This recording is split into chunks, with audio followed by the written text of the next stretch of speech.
Fala, seus cristãos cansados, graça e paz a todos os santos da internet. Está começando o seu resumo semanal do Guia de Estudo da Lição da Escola Sabatina. É um prazer ter você aqui com a gente para recapitularmos esses temas tão interessantes, tão importantes. Lembrando que a gente está finalizando hoje nosso último episódio da série A Verdade Presente em Deuteronômio, 13º episódio, último episódio. E hoje a gente vai falar especificamente sobre a morte de Moisés. O que a morte de Moisés e também a sua ressurreição tem a nos falar sobre o caráter de Deus, né? Porque não só a vida e o ministério de Moisés nos ensinam sobre a paciência, a graça, a misericórdia de Deus, não só com Moisés, mas com todo o povo de Israel, mas também a morte e a ressurreição de Moisés tem a nos dizer muito sobre quem Deus é e o que ele deseja, o que ele planejou e executou para toda a humanidade, para o povo de Israel, para nós hoje também, tá certo? O nosso verso dessa semana está lá em Judas, no verso 9, e diz: contudo, nem mesmo o arcanjo Miguel, quando entrou em conflito com o diabo e discutia a respeito do corpo de Moisés, ousou pronunciar sentença difamatória contra ele. Pelo contrário, disse: o Senhor repreenda você.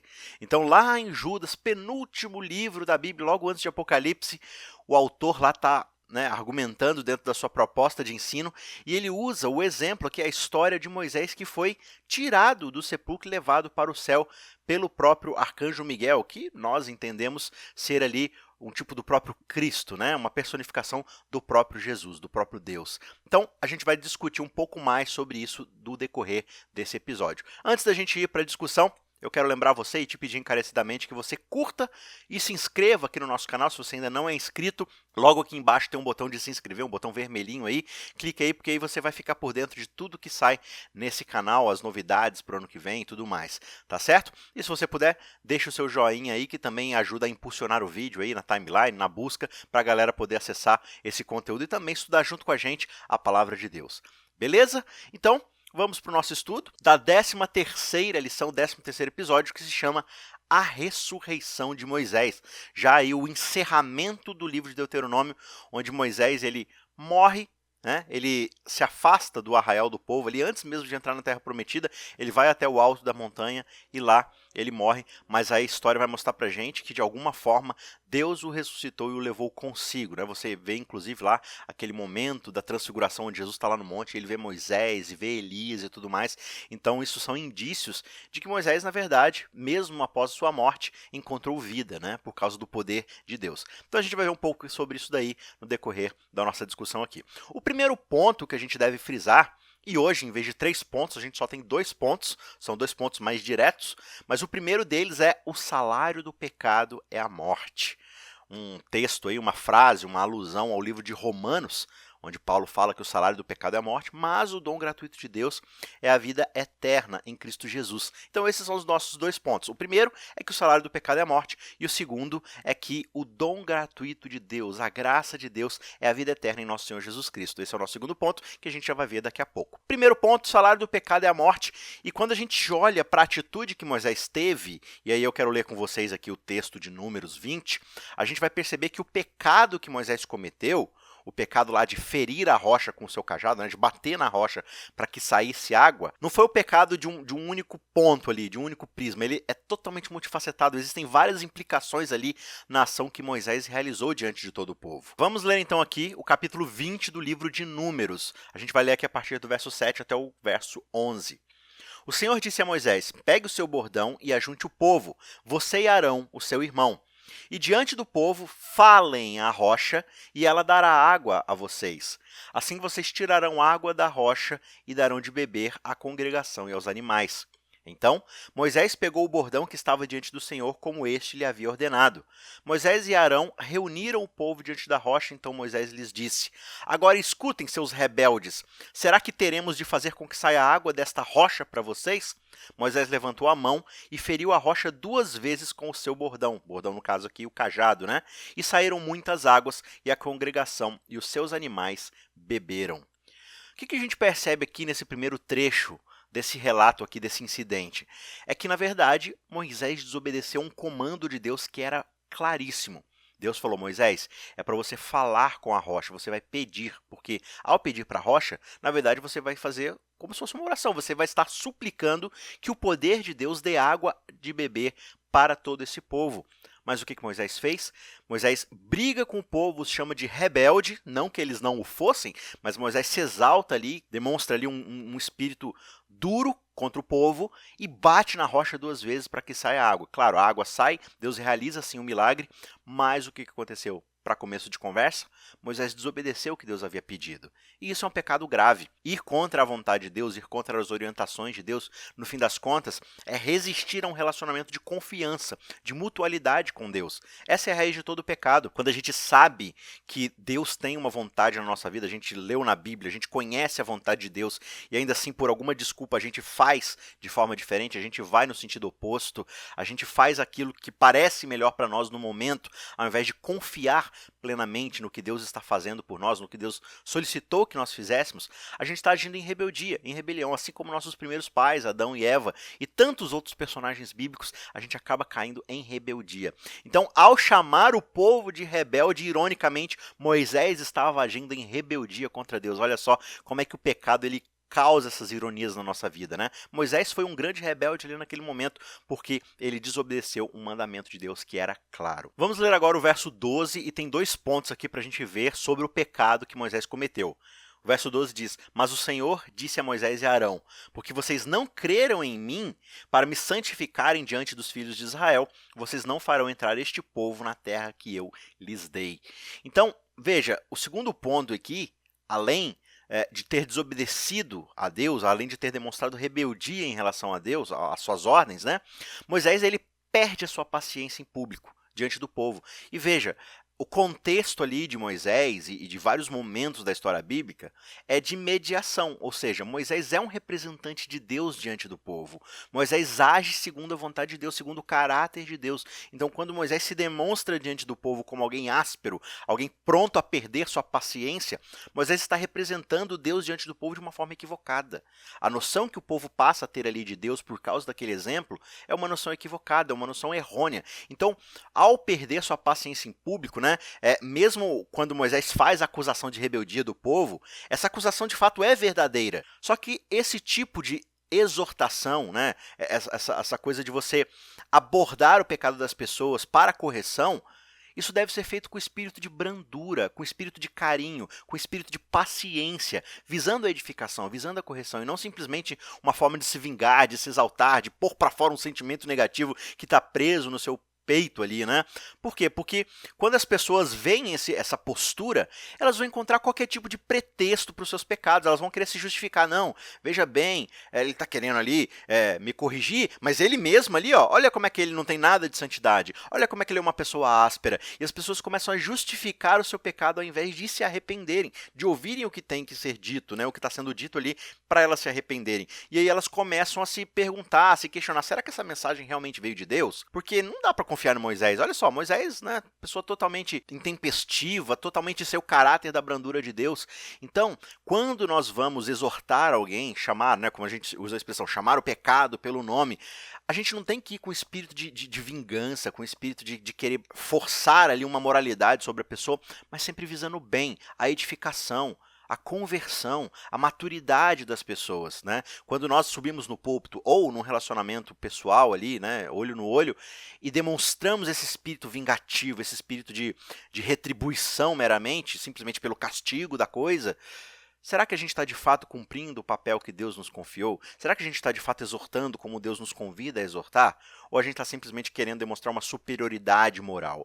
Então essa parece ser a postura de Moisés ali. Ele simplesmente bate na rocha e aí vem o terceiro ponto aqui do pecado de Moisés que a gente também observa aqui nesse verso, quando Deus diz, né, que vocês não me santificaram diante dos filhos de Israel. O que aconteceu? Ao perder a paciência em público, Moisés ele toma para si a glória que pertence somente a Deus. A frase que Moisés diz aqui é: teremos por acaso de fazer com que saia água desta rocha para vocês? Como assim teremos no plural? Moisés é responsável infimamente por a água sair da rocha? Moisés participa ativamente 1 centímetro sequer, 1% sequer desse milagre realizado? Olha, Moisés está tentando roubar, mesmo que de forma pequena ali, uma glória que pertence somente a Deus. Deus é responsável pelo milagre. Deus é responsável por manter, por cuidar, por manter a vida do povo, por trazer alimento, por trazer água, por conduzir o povo em segurança pelo deserto todo esse tempo. Aí Moisés chega e fala assim, só falta agora vocês quererem que nós, como se Moisés tivesse algum tipo de participação nisso. Então, nesse momento de ira, Moisés se esquece, ou ele parece esquecer-se de que todo o poder vem de Deus e atua entre eles ali, mas vem dos céus, vem do poder de Deus. E só Deus poderia fazer esse tipo de milagre. Moisés não tem participação nisso. Quando alguém tenta roubar a glória de Deus, e roubar a glória pode significar você trazer algum tipo de adoração para você, e eu não estou falando aqui de adoração no sentido de alguém, se deitar diante de você e ficar fazendo sinais de reverência, não. É você roubar elogios, você roubar a atenção, você roubar algo que pertence somente a Deus. Olha como essa pessoa é moralmente muito melhor, ela deve estar salva pelos atos dela. Inconscientemente a gente às vezes acaba pensando assim, e aí a pessoa, em vez de pensar no sacrifício de Cristo, na graça, na justificação pela fé, ela pensa em como fulano de tal é uma pessoa ascética, uma pessoa ali que se esforça para ser moralmente boa, simplesmente para alcançar a salvação por conta própria, rejeitando o sacrifício de Cristo. Essa é uma forma de você atrair adoração para si mesmo, porque o milagre da salvação é um milagre otorgado somente por Deus. Somente pelo sangue de Jesus Cristo. Então também, quando a gente tenta fazer isso por conta própria, 1 centímetro que seja, 1% ali que seja da nossa performance, ao invés de confiar em Deus, o que a gente está fazendo é pegar para nós a glória que pertence a Deus. E com isso, a gente incorre numa auto-idolatria. E também a gente tenta os outros com esse tipo de idolatria, chamando a atenção para nós, e é uma atenção que deveria ser somente de Deus, somente de Jesus Cristo, E aí quando você para pensar nessa coisa de querer roubar a glória de Deus, de querer atrair para si esse tipo de adoração, a gente está falando aqui do movimento, da ação, do modus operandi de quem? Do anticristo, do próprio Lúcifer. Vou subir aos mais altas nuvens, serei semelhante ao Altíssimo, os anjos vão me adorar, todo mundo vai me reconhecer, vai reconhecer o meu poder. Esse tipo de postura é o tipo de postura que levou o pecado a entrar no mundo para começo de conversa. Essa coisa de querer, mesmo que um pedacinho só da sua vida, buscar uma independência de Deus. Então você começa a perceber que existem camadas a serem descobertas ali no pecado de Moisés. Camadas que, quando você pensa muito bem, quando você vai além de uma mera superfície, simplesmente bateu na rocha. O que aconteceu? Eva só comeu do fruto. Sério, ela só comeu do fruto. Ela não, primeiro, se rebelou contra Deus, ela não tentou ser o próprio Deus na sua própria vida, Ela não tentou se independer de Deus e trazer para si a resolução do bem e do mal, trazer para si a glória de decidir as coisas do seu próprio jeito. Não, ela só comeu um fruto. Não, Moisés, ele só bateu na rocha, ele não fez mais nada. Foi só isso, ele só deu uma batidinha na rocha lá e saiu água. O que tem de mais nisso? Quando a gente começa a cavar as motivações que nos levam às nossas ações, a gente percebe o quanto o nosso caráter é deturpado por causa do pecado. O quanto nós buscamos o tempo todo uma exaltação própria. Assim como Lúcifer tentou subir às mais altas nuvens, querendo para si a glória, é assim que a gente vive o tempo todo quando a gente tenta fazer qualquer coisa de forma independente à vontade de Deus. Aqueles pequenos pecadinhos na nossa vida que a gente fala, Deus não vai levar isso aqui em consideração, é um pecado tão pequeno, é uma coisinha besta. Mas quando a gente começa a cavar, começa a desenterrar as camadas das nossas motivações, dos nossos desejos e da distorção que o pecado causou no nosso coração, a gente vai encontrar ali motivações muito mais perigosas do que simplesmente fazer aquela coisinha, comer aquele negocinho, ir a tal lugar, pensar dessa forma, assistir tal coisa. Tudo precisa ser analisado de acordo com o nosso coração. Porque é ali que a gente vai perceber as verdadeiras intenções que nós de fato temos. Então Moisés assustadoramente fez uma ação que é uma ação que o próprio Lúcifer começou um dia. Talvez você ache assim, não, isso é um exemplo muito brusco, é um exemplo muito pesado. Mas o pecado é uma derivação da ação de Lúcifer. Então todas as nossas ações pecaminosas, elas acabam passando por ali, pela motivação do orgulho, do desempenho buscado de tentar tirar ali a glória que pertence somente a Deus. E com essa ação, com essa atitude brusca, no fim das contas, o que Moisés faz? Ele acaba desonrando o sacrifício de Cristo. Por quê? Porque o que Deus tinha para dar ao povo de Israel ali não era só água vinda da rocha.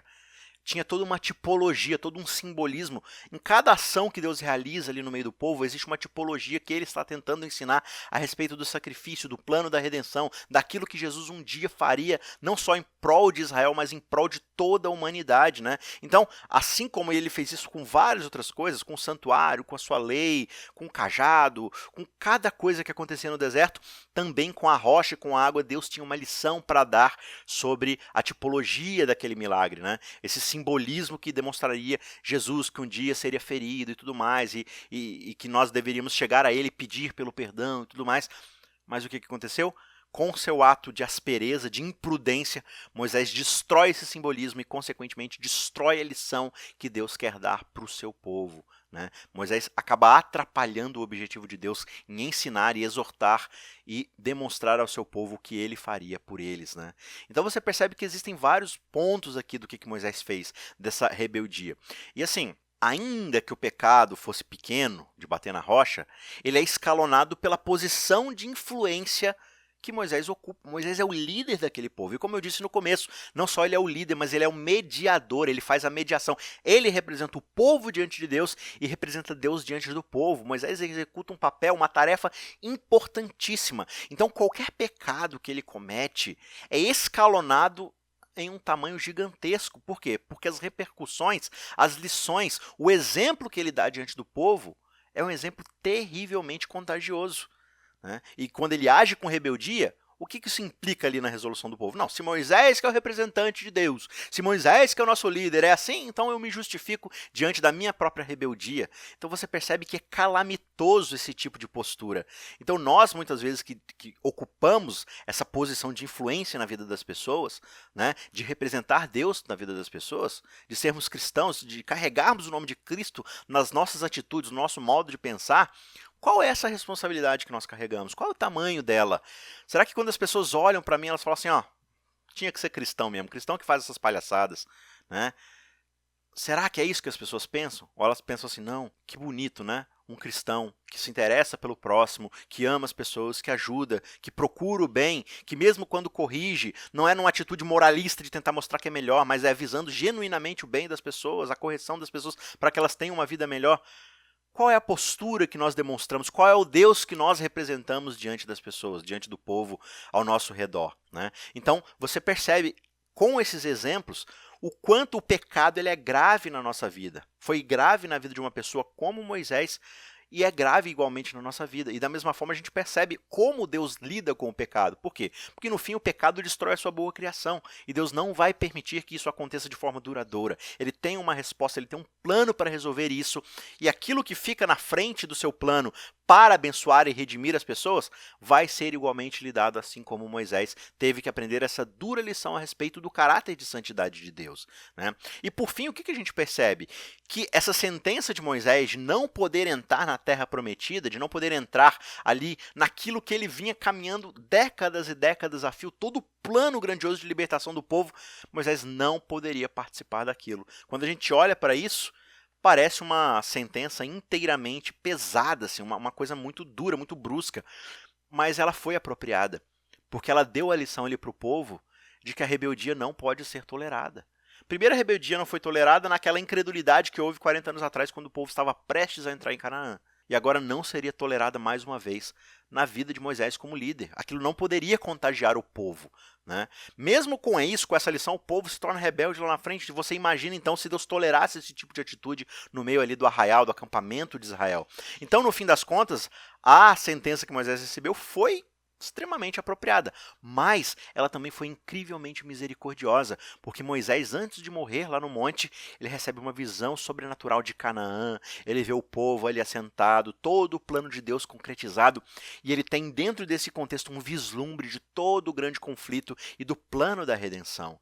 Então Moisés morre satisfeito, entendendo os planos de Deus, então ele morre de forma completamente satisfatória. Ele morre sabendo que Deus estava no controle de tudo, estava cuidando do seu povo e daria prosseguimento, porque não era Moisés que estava fazendo nada disso. Moisés era um instrumento, era uma ferramenta nas mãos de Deus. Deus é quem cumpriria e agiria segundo os seus propósitos para trazer o bem, não só do povo de Israel, mas como Deus havia prometido para Abraão, de todas as famílias da terra, de todas as nações, de todos os povos, né? Então, esse é o primeiro ponto. O salário do pecado é a morte. O pecado nos leva à morte. A rebeldia contra Deus nos leva, como resultado, à morte. Mas o segundo ponto seguindo ali no verso de Paulo lá em Romanos, é de que o dom de Deus, o dom gratuito de Deus é a vida eterna em Cristo Jesus. E mais uma vez a gente observa aqui em ação o caráter de Deus. Deus lida duramente com o pecado, mas Deus nos oferece uma segunda chance. Ele nos oferece a redenção que há em Cristo Jesus. Embora Moisés tenha recebido aqui nesta vida como castigo a perda da vida terrena, a perda aqui de toda essa chance que ele teria de encontrar a terra prometida, de viver ali os últimos anos da sua vida, o que aconteceu? Ele perdeu a sua vida, ele perdeu essa chance. Só que Deus deu a ele como justificação pelos méritos de Cristo o quê? A vida eterna, que a gente acaba observando lá na frente quando a gente lê o livro de Judas, como foi o verso que a gente leu aqui no comecinho, né? E aí esse é o texto, né, construindo aqui o argumento que Paulo fala, o salário do pecado é a morte, mas a vida é o dom gratuito de Deus. Então, Moisés recebeu o salário da morte, né, o salário como recompensa pelos seus pecados, que foi a morte, o pagamento, mas ele recebeu também um presente totalmente gratuito, que é o quê? É a vida em Jesus Cristo. Então, não fosse esse grave pecado de Moisés ali diante do povo, ele teria sim entrado na Terra Prometida e teria ali, possivelmente, né, especulando aqui, mas possivelmente Deus o teria levado para o céu da mesma forma. Só que a sua vida demonstrou que, mesmo na vida de homens santos, grandiosamente santos, como foi a vida de Moisés, o pecado é imperdoável. O pecado precisa ser lidado, o pecado precisa ser processado e julgado, porque o pecado causa grandes danos na vida de homens santos, como foi Moisés, e consequentemente na vida daqueles que estão dentro desse raio de influência como Moisés exercia na vida do povo. Mas da mesma forma como o pecado é julgado e processado, também o presente gratuito de Deus é oferecido, né? A ressurreição de Moisés por Deus, ela foi a primeira ressurreição de alguém no sentido de, né, levar para o céu ali da parte de Deus na história bíblica, né, e talvez na história da humanidade, possivelmente. E isso ensina, inclusive, ao inimigo das almas, a Satanás, o destino final dos justos, aquilo que Deus tem reservado para aqueles a quem ele redimiu, para aqueles a quem ele pretende salvar. Né? Satanás já estava ali, e o texto bíblico mostra isso para a gente, né, lá em Judas, Satanás já estava ali cantando vitória sobre sua presa, sobre Moisés. Não, Moisés me pertence, Moisés pecou, então ele pertence a mim, ele é o meu escravo, ele é o meu cativo. Só que o que Cristo demonstra ali diante de Satanás, mesmo muito antes da cruz, é que Cristo, o próprio Jesus, o próprio Deus, resolveria esse problema e nos resgataria da morte do pecado. Então, Jesus vira e fala, né, Miguel, fala, olha, eu não vou nem te responder, né? O Senhor vai te repreender, por quê? Porque eu estou preparando alguma coisa e no tempo certo todo mundo vai saber. Todo mundo vai perceber que eu tenho o direito de resgatar o meu servo Moisés. Eu tenho o direito de tirar ele das garras de servidão do pecado e da influência de Satanás. Né? Ellen White diz aqui em Patriarcas e Profetas, na página 479, o seguinte: em consequência do pecado, Moisés tinha caído sob o poder de Satanás. Por seus méritos, ou seja, pelo próprio mérito que Moisés tinha para oferecer, ele era de fato um legítimo escravo da morte. Se fosse considerar as atitudes de Moisés, Moisés tinha mais é que estar sob a escravidão de Satanás mesmo, ela diz. Contudo, Moisés foi ressuscitado para a vida imortal pelo direito que ele tinha, não nos seus méritos, mas no nome daquele que seria o seu Redentor, Jesus Cristo. Então é pelos méritos do sangue de Cristo, é um dom gratuito de Deus. E toda essa história vai ser relembrada lá nos evangelhos, como a gente falou aqui no comecinho, naquele momento da transfiguração. Né? A transfiguração prefigurou ali diante de Jesus Cristo aquela que seria a triunfante vitória sobre o poder do mal, sobre o poder das trevas.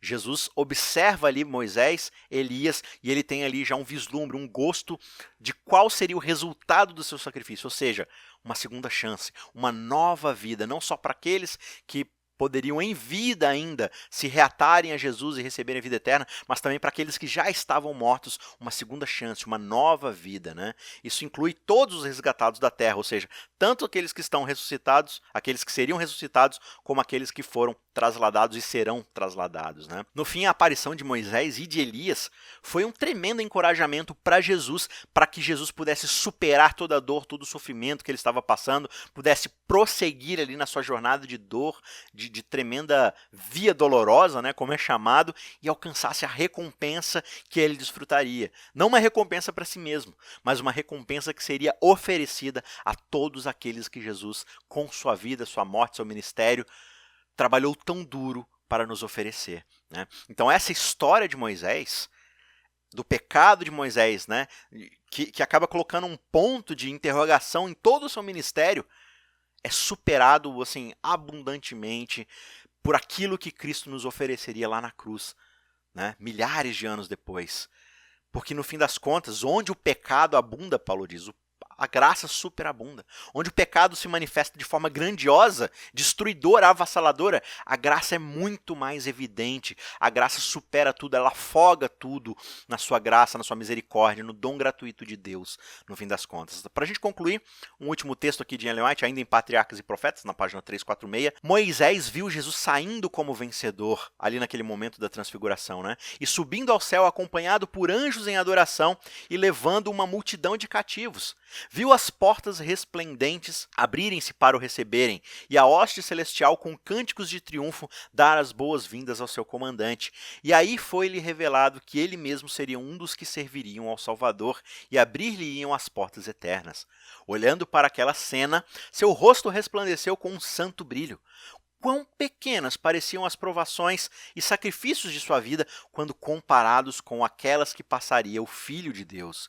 Quão leves em contraste com o peso eterno de glória muito excelente, como Paulo diz lá em 2 Coríntios 4,17, né? Regozijou-se de que se lhe tivesse permitido, mesmo em pequena medida, ser participante dos sofrimentos de Cristo. Então Moisés fica feliz por poder ali confortar e participar um pouquinho que seja ali daquilo que Deus estava preparando para toda a humanidade. Então quando nós nos submetemos a Deus, quando nós reconhecemos o seu poder, a sua glória, a sua majestade, quando nós cooperamos com Ele, então Ele nos permite participar da sua glória. Ele estende a nós a sua santidade. Ele faz com que nós sejamos parte do seu plano de redenção. Mas quando a gente tenta usurpar isso de forma incoerente, a gente incorre em rebeldia, em pecado. Tá certo? Então submeta-se a Deus, entregue-se a Deus e permita com que Ele te use como ferramenta para o seu plano de salvação na vida de outras pessoas. Não tente roubar a glória e a santidade que pertence a Ele por meio de uma performance pessoal onde você ignora completamente a graça, a justificação pela fé. Viva de fato assim como Moisés viveu. Apesar dos seus pecados, ele reconheceu que ele somente teria algum tipo de mérito baseado no mérito que o próprio Filho de Deus alcançaria lá na cruz um dia. Né, como a gente fica sabendo ao ler e estudar os evangelhos. Que essa graça misericordiosa possa te alcançar no pecado mais grave que você já tenha cometido na sua vida, que você olhe para cima e contemple o mérito do Filho de Deus e lembre-se que ele salvou alguém como Moisés, alguém que quase colocou tudo a perder. Ainda assim, Moisés teve essa chance por causa do poder e da graça e da misericórdia de Cristo. E se foi assim com Moisés, com certeza pode ser também na sua vida. A gente encerra praticamente esse ano aqui, esse trimestre com essa história, com esse estudo de Deuteronômio, mas eu quero te convidar porque na semana que vem a gente já começa uma série especial totalmente nova, que é a Carta aos Hebreus, uma carta belíssima, maravilhosa, com várias ilustrações, vários tipos, várias sombras ali que são reveladas à luz do que Cristo fez na cruz. Todo o seu ministério, sua vida, morte e ressurreição, eu tenho certeza que vai ser um estudo enriquecedor, um estudo maravilhoso e você não pode perder, tá certo? Então a gente se encontra na semana que vem para começar o primeiro estudo dessa nova série. Muito obrigado pela sua companhia até aqui, que você tenha aí boas festas, um excelente final de ano e um ano novo começando aí com a graça de Deus ao seu lado, tá certo? Um abraço e a gente se vê na semana que vem. Tchau, tchau.